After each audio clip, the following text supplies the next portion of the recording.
Hello everyone, good morning to all of you. जैसा कि आप सभी को पता है कि आज महाशिवरात्रि है, तो आपको और आपके पूरे परिवार को मेरी तरफ से महाशिवरात्रि की बहुत बहुत शुभकामनाएं। शिव भगवान आपके ये साल बहुत अच्छी रखे, आपको सफलता दे, आपके ऊपर अपनी कृपा दृष्टि बनाए रखे। तो चलिए आज हम अपनी क्लास की शुरुआत करते हैं। आज हम करेंगे नाउन, प्रोनाउन और वर्ब। तो हम बेसिक करेंगे बिल्कुल। चलिए शुरुआत करते हैं। सबसे पहले हम करेंगे नाउन। नाउन क्या होता है? नाउन होते हैं नेमिंग वर्ड्स। नेमिंग वर्ड्स मतलब किसी भी चीज का नाम हो। हमने किसी भी चीज को, जो भी हमारे पास व्यक्ति है, वस्तुएं हैं, जितनी भी चीजें हैं संसार में, सबको हमने क्या कर रखा है? एक नाम दे रखा है जिससे हम उसको बुलाते हैं। तो उन नाउन को, जो नाम हमने दे रखे हैं ना, उनको बोलते हैं नाउन, नेमिंग वर्ड्स। जैसे example Ram, Delhi, India, class.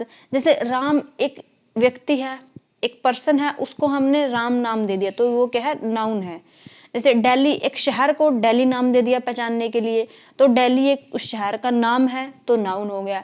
India हमारे देश का नाम है तो इंडिया भी एक नाउन हो गया। क्लास, जब बच्चे बैठ के पढ़ रहे होते हैं तो उसको हमने क्लास का नाम दे दिया तो वो भी एक नाउन है। ऐसे हर चीज, जिसको भी जो भी नाम दे रखा है वो सब कुछ नाउन है। ठीक है। जो नाउन जिससे हमें किसी व्यक्ति, वस्तु या किसी भी स्थान के बारे में कुछ भी पता चलता है ना, तो वो क्या है? कि जहाँ पे उसका नाम है तो वो नाउन है। अब बात आती है प्रोनाउन की, कि प्रोनाउन क्या होता है? तो words use in place of noun, कि नाउन की जगह पे जो शब्द यूज किए जाते हैं ना, तो उसको प्रोनाउन बोलते हैं। जैसे आपने बचपन में क्या किया होगा, अपने माई बेस्ट फ्रेंड के ऊपर एक ऐसे लिखा होगा, Ram is my best friend, he is a very good student, he wakes up early in the morning, he go to exercise for daily। आपने किया होगा ना। तो आपने क्या किया कि अगर आप बोलते तो आप सब कुछ राम के बारे में बता रहे हैं। पहले आपने बोला कि राम मेरा सबसे अच्छा दोस्त है, फिर बोला कि राम उठता है, राम खाता है, राम जाता है। तो आप राम राम राम बोलते, तो राम राम राम बोलना, बार बार एक ही शब्द यूज करना, जो हमारी लैंग्वेज होती है, ग्रामर होती है, उसके अकॉर्डिंग वो ठीक नहीं होता। तो हम एक ही शब्द को बार बार यूज करना अच्छा नहीं माना जाता है, कि एक ही शब्द को बार बार यूज मत करो। उसकी जगह पे उन्होंने दूसरा शब्द दे दिया जिसको हम बोलते हैं प्रोनाउन। तो हमने राम की जगह पे ही यूज करना शुरू कर दिया, राम की जगह पे, तो उसको क्या बोला? प्रोनाउन। जैसे प्रोनाउन क्या क्या होते हैं? He, she, it, they, you, we. तो ये सारे प्रोनाउन है, जो नाउन की जगह पे हम यूज करते हैं उनको बोला जाता है प्रोनाउन। तो अब हम करते हैं आगे प्रोनाउन के बारे में। प्रोनाउन कैसे होते हैं, कितने प्रकार के होते हैं? तो सबसे पहले तो प्रोनाउन 3 टाइप के होते हैं, फर्स्ट पर्सन, सेकंड पर्सन और थर्ड पर्सन। फर्स्ट पर्सन जो हम हैं, जो बोलने वाला है वो फर्स्ट पर्सन है, जो सुनने वाला है वो सेकंड पर्सन है, और जिसके बारे में, तीसरे के बारे में बात हुई है वो थर्ड पर्सन है। जैसे मैं बोल रही हूँ, मैं फर्स्ट पर्सन, आप सुन रहे हैं सेकंड पर्सन, और अगर हम किसी तीसरे के बारे में बात कर रहे हैं तो वो थर्ड पर्सन। जैसे फर्स्ट पर्सन में आई और वी, सेकंड में यू, थर्ड में ही, शी, इट और दे आता है। अब आता है कि प्रोनाउन यूज कैसे किए जाते हैं। तो प्रोनाउन को हम 3 जगह पे यूज कर सकते हैं। पहला सब्जेक्ट के रूप में, दूसरा पोजेशन के रूप में, तीसरा ऑब्जेक्ट के रूप में। तो जब हमें सब्जेक्ट के रूप में यूज करना हो तब हम क्या बोलते हैं उसको? Subjective pronoun. जब पोजेशन बताता है प्रोनाउन तो पोजेसिव प्रोनाउन, जैसे माई, मेरा। जैसे जब उसको ऑब्जेक्ट के रूप में यूज किया जाता है तो उसको बोलते हैं ऑब्जेक्टिव प्रोनाउन। जैसे मी, ऐसा होता है I, my, me, we, our, us, you, your, yo, he, his, him, she, her, it, its, it, they, their, them. तो ये सब क्या है? प्रोनाउन है। आप इनको एक बार रीड कर लीजिएगा, आपको याद रहेगा कि ऑब्जेक्ट के फॉर्म में अगर हमें आई लिखना है तो हम उसकी जगह पे वी लिखेंगे, अगर हमें मी लिखेंगे, अगर हमें वी लिखना है ऑब्जेक्ट में तो अस लिखेंगे, you, him, her, it, them. तो ये ऐसे ऐसे यूज होते हैं, एक बार आप इनकी रीडिंग कर लीजिएगा। तो अब हम आते हैं वर्ब पे, कि वर्ब क्या होता है। वर्ब एक ऐसा शब्द होता है जो किसी काम के बारे में बताता है, या तो कोई काम हो रहा हो, एक्शन चला हुआ हो, या फिर किसी स्टेट के बारे में कि कुछ है। A word which describes the action. Verb क्या होते हैं? या तो वो किसी एक्शन के बारे में बता रहा हो कि कोई काम हो रहा है, या फिर किसी स्टेट के बारे में कि ये चीज ऐसे है, ये उसकी स्टेट है। तो उसको क्या बोलते हैं, वर्ब। एग्जाम्पल जैसे रन दौड़ना, राइट लिखना, लिखने का काम होता है, स्पीक बोलना, बोलने का काम, लाइक पसंद करना। तो लाइक क्या है, एक स्टेट है, लाइक में कोई काम नहीं होता ना, लेकिन ये स्टेट है कि वो उसको पसंद करता है, तो उसको भी हम वर्ब बोलते हैं। तो ऐसे हम आते हैं कि वर्ब की फॉर्म्स होती हैं। तो वर्ब्स की बेसिकली वर्ब की 3 फॉर्म होती हैं, लेकिन हमारी भाषा में पढ़ने के लिए, आसान बनाने के लिए हमने क्या कर रखा, उसको 5 फॉर्म बना रखी हैं। लेकिन वैसे वर्ब की 3 फॉर्म ही होती हैं, फर्स्ट फॉर्म, सेकंड फॉर्म और थर्ड फॉर्म। लेकिन जो ये फोर्थ फॉर्म और फिफ्थ फॉर्म ये होती भी हैं और नहीं भी होती, क्योंकि इनको वैसे नॉर्मल लैंग्वेज में इजी बनाने के लिए इनको जो वर्ब की फर्स्ट फॉर्म के साथ हम आईएनजी लगा देते हैं, उसको क्या कर लिया गया, वर्ब की फोर्थ फॉर्म का दर्जा दे दिया गया है। तो लगभग आप सभी जगह यही पढ़ेंगे कि वर्ब की 5 फॉर्म होती हैं, फोर्थ फॉर्म और फिफ्थ फॉर्म। लेकिन एक्चुअल में अगर बेसिक ग्रामर में देखा जाए तो ये पहले नहीं थी, पहले सिर्फ 3 फॉर्म ही थी।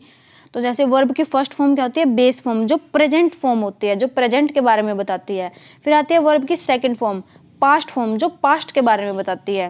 जैसे प्रेजेंट फॉर्म थी speak, past form I spoke, जो पास्ट के बारे में बताएगी। थर्ड फॉर्म आती है पास्ट पार्टिसिपल, उसको बोलते हैं पास्ट पार्टिसिपल फॉर्म बोलते हैं, उसको बोलते हैं स्पोकन। अब आती है वर्ब की फोर्थ फॉर्म, जब वर्ब की फर्स्ट फॉर्म के साथ आईएनजी लग जाता है तो उसको क्या बोलते हैं, प्रेजेंट पार्टिसिपल, तो उसको क्या बोलते हैं, स्पीकिंग। तो उसको बोलेंगे वर्ब की फोर्थ फॉर्म का दर्जा दे दिया गया है। वर्ब की फिफ्थ फॉर्म क्या होती है, सिंगुलर फॉर्म ऑफ वर्ब, जब स्पीक्स, जब वर्ब की फर्स्ट फॉर्म के साथ एस या ईएस लग जाता है तो उसको वर्ब की फिफ्थ फॉर्म बोला जाता है। और इसको सिंगुलर फॉर्म क्यों बोला जाता है, क्योंकि ये सिंगुलर सब्जेक्ट के साथ आएगी, ही शी इट के साथ आएगी वर्ब की फर्स्ट फॉर्म के साथ एस या ईएस। ये हम थोड़ा सा अगली वीडियो में जब टेंस पढ़ेंगे तब आपको एग्जैक्ट क्लियर समझ में आ जाएगा कि एस या ईएस कैसे लगना है। ठीक है, आई होप कि आपको ये समझ में आ गया होगा। अब हम करेंगे थोड़े से वर्ब और उसकी फॉर्म्स के बारे में। तो वर्ब की 3 फॉर्म्स होते हैं, जैसे स्टडी एक वर्ब है, पढ़ना, तो उसका स्टडीड स्टडीड। हेल्प मदद करना, हेल्प्ड हेल्प्ड। डांस नाचना, डांस डांस। गो जाना, वेंट गोन। रन दौड़ना, रैन रन। कट काटना, कट कट। अब आप ये सोच रहे होंगे कि इनमें तो हमने सिर्फ ईडी ईडी लगाया पहले 3 वाले में, लेकिन नीचे वाली बिल्कुल ही चेंज हो गई। तो इसी तरह से वर्ब की 2 तरह के फॉर्म्स होते हैं, एक रेगुलर फॉर्म्स, एक इररेगुलर फॉर्म्स। रेगुलर फॉर्म्स ये ऊपर वाली 3 हैं, क्योंकि इनके सामने सिर्फ ईडी ईडी ही लगाना है तो इनको रेगुलर फॉर्म्स बोलते हैं। लेकिन जो ये नीचे वाली हैं, इनके जो सेकंड और थर्ड फॉर्म में उन्होंने अपना रूप ही चेंज कर लिया, तो वो होती हैं इररेगुलर फॉर्म्स। इनको क्या बोलते हैं, इररेगुलर फॉर्म्स। तो ये वर्ब की फॉर्म्स आपको याद करनी पड़ेंगी, ये तो देखो करनी ही पड़ेंगी, क्योंकि अगर आपको सेंटेंस बनाना है ना, तो अगर आपको पास्ट बनाना है तो वर्ब की सेकंड फॉर्म लगानी पड़ेगी। तो आपको पता तो होना चाहिए ना कि वर्ब की सेकंड फॉर्म है कौन सी। तो मैंने कुछ बेसिक वर्ब की फॉर्म्स दे दी हैं, मैं आपको एक बार रीडिंग करवा देती हूँ। आप उसको एक बार क्लास खत्म होने के बाद 2 बार या 3 बार, 2 बार तो रीडिंग जरूर कर लीजिएगा, ताकि वो आपको एक बार दिमाग में चढ़ जाए, ताकि आगे आने वाले फ्यूचर में वो आपको सेंटेंस बनाने में काफ़ी हेल्प करें। अब आता है वॉक चलना, वॉक वॉक्ड। क्राई रोना, क्राई होता है रोना, क्राइड क्राइड। विजिट विजिट होता है मिलने जाना, मतलब हम किसी को मिलने जा रहे हैं, हमने किसी को विजिट किया या फिर कहीं घूमने जाते थे, कहीं दूसरी जगह पे जाना, तो उसका बोलते हैं विजिटेड विजिटेड। विन जीतना, वॉन वॉन। बाई होता है खरीदना, हमने कोई चीज खरीदी, बाई की सेकंड फॉर्म होती है बॉट, थर्ड भी होती है bought, buy bought bought. Drive गाड़ी चलाना, ड्राइव ड्रोव ड्रीवन। इसको ड्राइवन मत बोलना, ये ड्रीवन होता है। ओके, प्रोनाउंसिएशन भी ठीक रखना। अब आता है राइट लिखना, write wrote written, write wrote written, जो लिखते हो ना तो उसके लिए। अब आता है टेक, टेक होता है लेना, took taken, take took taken. Sing होता है गाना, जो हम गाना गाते हैं गाना, सिंग सैंग संग। फॉरगेट, फॉरगेट होता है भूलना, फॉरगेट फॉरगॉट फॉरगॉटन। कम आना, कम केम कम। जंप होता है कूदना, जंप जंप जंप्ड। डू होता है करना, डू डिड डन। ब्रिंग होता है लाना, ब्रिंग ब्रॉट ब्रॉट। स्विम होता है तैरना, स्विम स्वम स्वम। ये मैंने कुछ वर्ब की फॉर्म्स जो एक तो इरेगुलर है और जो डेली यूज में की यूज आती है ना, तो मैंने आपको वो लिख दी है। आप कम से कम इनको तो जरूर याद कर लेना, ताकि आपको आने वाले फ्यूचर में टेंस बनाने में, सेंटेंस बनाने में आपको कोई दिक्कत ना आए, ताकि आप इंग्लिश बोलने लगो तो आपको ये पता होना चाहिए कि मुझे क्या बोलना है। तो मैंने ये कुछ दे दी हैं, आप इनको याद कर लीजिएगा, 2 बार रीडिंग जरूर करना। तो आज के लिए इतना ही। Thanks for watching. अब हम मिलते हैं नेक्स्ट क्लास में। नेक्स्ट क्लास में हम टेंस की शुरुआत करने वाले हैं। अगली क्लास टेंस से शुरू होएगी और वो क्लास आपको जरूर से जरूर करनी है, क्योंकि टेंस इंग्लिश सीखने के लिए बहुत जरूरी है।